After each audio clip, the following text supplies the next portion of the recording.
اعوذ باللہ من الشیطان الرجیم بسم اللہ الرحمن الرحیم السلام علیکم ورحمۃ اللہ وبرکاتہ۔ ناظرین، آپ کیسے ہیں؟ امید کرتا ہوں آپ سب بفضل ہی تعالی خیریت سے ہوں گے۔ شمع رسالت صلی اللہ علیہ وآلہ وسلم کے پروانوں، ایک بار محبت و شوق سے پیارے آقا نور مجسم صلی اللہ علیہ وآلہ وسلم کی ذات پاک پر درود پاک پڑھ لیں۔ الصلاۃ والسلام علیک یا سیدی یا رسول اللہ وعلی آلک وصحابک یا سیدی یا حبیب اللہ۔ حضرت شیخ شبلی رضی اللہ تعالی عنہ نے بیان فرمایا کہ میرا ایک ہمسایہ فوت ہو گیا تھا۔ میں نے اسے خواب میں دیکھا اور اس سے پوچھا کہ تیرے ساتھ اللہ تعالیٰ نے کیا معاملہ کیا؟ اس نے جواب دیا، حضرت آپ کیا پوچھتے ہیں؟ بڑے بڑے خوفناک منظر میرے سامنے آئے۔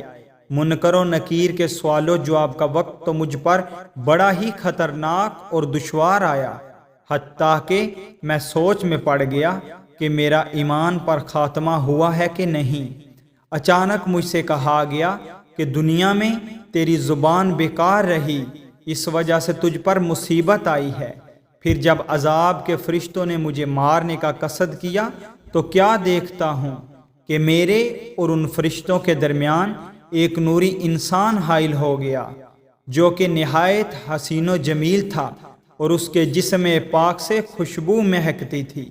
منکر و نکیر کے سوالات کے جوابات وہ مجھے پڑھاتا گیا اور میں فرشتوں کو جواب دیتا گیا اور میں کامیاب ہوتا گیا۔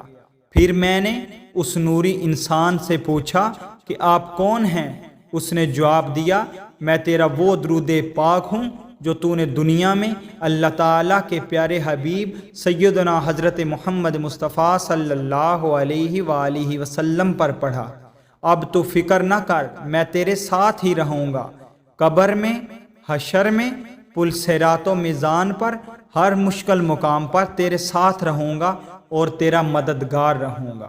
سامعین و ناظرین، آپ بھی کثرت سے پیارے آقا نور مجسم صلی اللہ علیہ وآلہ وسلم کی ذات پاک پر درود پاک پڑھا کریں۔ مزید درود شریف کی فضیلت سننے کے لیے ہمارے چینل کو سبسکرائب کریں، ساتھ بیل آئیکن کو بھی پریس کریں تاکہ ہر نئی آنے والی ویڈیو آپ کو آسانی سے مل سکے۔